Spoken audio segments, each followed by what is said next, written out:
అందుకే ఈశ్వరుడు కర్మఫల ప్రదాత. అలాంటి కర్మఫల ప్రదాతని కాదని యజ్ఞం చేశాడు దక్షుడు, అందుకే దెబ్బతింది అది. ఇప్పుడు తెలిసింది కదా.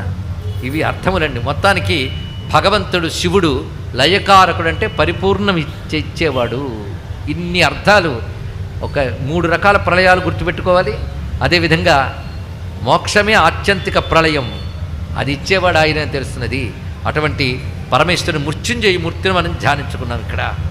ఆ మృత్యుంజయ మూర్తి స్వరూపంలో మరొక ముఖ్యమైన అంశం ఉంది. ఆయన పద్మంలో కూర్చున్నాడు. స గిరిజం, పక్కన అమ్మవారు ఉన్నారు.